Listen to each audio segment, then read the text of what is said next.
सभी को जय मसीह की। प्रभु यीशु के नाम में आप सबको आशीष अनुग्रह मिले। बाइबल सीरीज में हम छठे किताब को हम देख रहे हैं, नए नियम की छठे किताब रोमियो की पत्री के बारे में हम देख रहे हैं। और इसके बाद से हम जो है समाम पत्रियों के विषय में हम देखेंगे और अंत में जो है प्रकाशित वाक्य के विषय में भी हम देखेंगे। जो रोमियो के पत्री से लेकर आगे जितने भी पत्रियां हैं वो सारे जो विषय के बारे में हम देखने जा रहे हैं। और यहाँ से एक एक पत्री के विषय में हम जानेंगे और इस पत्रियों के महत्वता के बारे में जानेंगे और किस पत्रियाँ किस तरीके से काम किया है, सारे विषय के बारे में जानेंगे। तो हम अभी रोमियो की पत्री से आरंभ करेंगे। रोमियो की पत्री में 16 अध्याय है और इसको लेखक जो है पौलुस खुद है, प्रेरित पौलुस है, क्योंकि पौलुस के हाथों के द्वारा लिखा गया है और उसमें वो खुद कहता है कि ये मेरे हाथों के द्वारा लिखा गया है। और इसका जो लिखने का जो समय जो है करीबन लगभग वही 55 से लेकर 58 या 60 के दशक के बीच में लिखा गया है। और ये पत्री जो है पौलुस माना जाता है कि पौलुस कुरिन्थ में रहते समय इस पत्री को लिखा। और इसमें जो ध्यान देने वाली बात यह है कि इसके अंदर का जो यहाँ के कलीसिया को पौलुस ने स्थापित नहीं किया। इस कलीसिया को पहले से ही किसी ने स्थापित किया था और वहाँ पे जो अक्सर इमारत से नहीं लोग इकट्ठे होकर करते थे, घर घर में इकट्ठे होते थे। जैसे प्रेरित काम में हम देखते हैं तो घर घर में इकट्ठे होते थे, वहाँ पे आराधना करते थे, रोटी तोड़ते थे, प्रार्थना करते थे, वचन सुनते थे। इसी तरीके से इसको दो लोगों ने इसको आरंभ किया था और जिसके बारे में हम देख सकते हैं अकिला और प्रिस्किला के बारे में, जो कि प्रेरित किताब में भी हम उनके बारे में जान सकते हैं। जो इसका जो मेन जो थीम है राइचियसनेस ऑफ गॉड, परमेश्वर का धार्मिकता, परमेश्वर का धार्मिकता के विषय में और उद्धार का जो विषय में। परमेश्वर उद्धार जो है हमें कामों से नहीं, हमारे न्याय प्रमाण जो की व्यवस्था से नहीं, पर जो अपने अनुग्रह से हमें उद्धार दिया है और हमें अपने अनुग्रह से ही हमें जो है उसने हमारे पापों को क्षमा किया है, हमारे जीवन को उद्धार किया करके इस पुस्तक के अंदर वो बातें करते हुए, उसके एक्सप्लेन करते हुए, कलीसिया को प्रचार करते हुए हम देख सकते हैं। रोमियो की पत्री का दूसरा अगर एक नाम दिया जाए तो ये प्रेरित का सुसमाचार, प्रेरित पौलुस का सुसमाचार करके कहा जा सकता है। इसका जो मुख्य जो विषय है उसके बारे में थोड़ा सा हम नजर डालेंगे। नंबर 1, प्रेरित कहता है कि मैं सुसमाचार से नहीं लज्जाता। दूसरा वो कहता है कि धर्मी जन जो है विश्वास से जीवित रहेगा।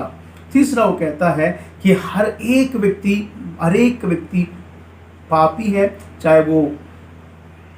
यहूदी हो, चाहे वो अन्य जाति हो या किसी भी व्यक्ति, कोई भी प्रकार के व्यक्ति क्यों ना हो, अगर वो संसार में जन्मा है तो वो पापी है और इस बात को वो स्पष्ट रूप से करता है। और उसके बाद वो परमेश्वर के अतुल्य प्रेम के बारे में, किस तरीके से परमेश्वर ने अपने प्रेम को हमारे पर प्रकट किया, उसके बारे में वो बातें करता है। फिर उसके बाद पहला आदम और दूसरा अंतिम आदम के विषय में बात करता है। फिर उसके बाद पाप की मजदूरी क्या है उसके विषय में और परमेश्वर का वरदान क्या है जो कि अनंत जीवन, उसके विषय में बात करता है। और पाप रहित एक जीवन जी सकता है एक व्यक्ति, परमेश्वर उसको पाप से क्षमा कर सकता है और साथ साथ वो उस पाप रहित जीवन जिंदगी को भी वो जी सकता है, उसके बारे में भी यहाँ पर प्रेरित कहता है। फिर उद्धार के लिए क्या कदम मुझे उठाना चाहिए, किस तरीके से मेरा उद्धार किया जाता है, वो बात को भी बताता है। मुझे क्या कदम उठाना है और परमेश्वर मेरे लिए क्या कदम उठाता है, ये दोनों के बारे में बात करता है। किस तरीके से परमेश्वर मेरे उद्धार के लिए किस तरीके से काम किया है, वो क्या काम है, उसके विषय में यहाँ पर प्रेरित बात करता है। और यहाँ अंत में अंतिम जो अध्याय में 10 के अध्याय के बाद अगर हम देखते हैं तो वहाँ पर वो कहता है किस तरीके से एक मसीह जीवन जीना ज़रूरी है और कैसे लोगों के साथ इस संसार में हमें मसीह यीशु के वचन को इस अनुसार हमें जीना है, किस तरीके से हमें जो है अधिकारियों के लिए, राजाओं के लिए, शासकों के लिए कैसे अधीन रहना है, उसके बारे में सिखाता है। और अंतिम अध्याय में वहाँ पर वो डिटेली बताता है कि रोम में कौन है, कहाँ कौन कौन किस किस के घर में प्रार्थना हो रही है, कौन कौन पौलुस से संबंध रखते थे, कौन कौन किस कैसे, उन सभी को अभिनंदन देता है। और जो है अंतिम बातों में कहता है कि झूठे शिक्षकों से, झूठे शिक्षाओं से परे और दूर रहने के लिए, खास कर यहूदियों मत वालों से दूर रहने के लिए उनको वो चेतावनी देता है। क्योंकि अगर हम एक जिस तरीके से हमने प्रेरितों किताब में हमने देखा कि उद्धार जो अन्य जातियों के लिए भी है करके जब मालूम पड़ा, तो यहूदी लोग जो है उनका अपना जो पहले से जो काम है, तो वो जाके पहले उनको यहूदी बनाते थे, फिर उसके बाद यीशु मसीह का सुसमाचार के अनुसार उन्हें बपतिस्मा दिया करते थे और उसी चीज़ को वो महत्व करते थे। पर पौलुस कहता है नहीं, किसी व्यक्ति को चाहे वो यहूदी भी क्यों ना हो, वो भी पापी है, अगर वो यहूदी नहीं भी है वो भी पापी है, उसको भी, या यहूदी नहीं है या चाहे गैर यहूदी है या यहूदी हो, कोई भी क्यों ना हो, उसको यीशु मसीह के नाम से उद्धार मिलता है, खतना करने से, व्यवस्था को पालन करने से, कि हम इतना में मालूम चलता है कि हम पापी हैं, या ये पाप है जिसे मुझे नहीं करना चाहिए, पर यीशु मसीह पर विश्वास करने से उस पाप का क्षमा, उस पाप से मुझे छुटकारा और मुझे अनंत जीवन मिलता करके प्रेरित जो है इस पत्री के अंदर रोम की कलीसिया को समझाता है और अपने पत्रियों से उन्हें प्रचार करता है। यहाँ पर जो पहला अध्याय से लेकर 11 अध्याय के विषय में अगर हम बात करें, तो यहाँ पर 2-3 चीज़ों के विषय में स्पष्ट रूप से बात किया है। पहला अध्याय के अंदर से लेकर तीसरा अध्याय तक वहाँ जो है कि अन्य जाति और यहूदी, इन दोनों को पाप के विषय में बात करता है। और तीसरा अध्याय में कि पूरे संसार को उद्धार की ज़रूरत है, उसके विषय में बात करता है। वो सारे बातों को एक ही शब्द में उसने शामिल कर दिया कि सब लोग परमेश्वर की महिमा रहित हो गए। और दूसरा जो तीसरा अध्याय की 21वें पद से अगर हम बात करेंगे, वहाँ पर किस तरीके से धर्मी जन विश्वास से जीवित रहेगा, किस तरीके से अब्राहम का उदाहरण दिया जाता है अध्याय 4 में, इन सारे बातों को हम देख सकते हैं। फिर उसके बाद अध्याय अगर हम 5 में आते हैं कि हमारा जो छुटकारा जो है,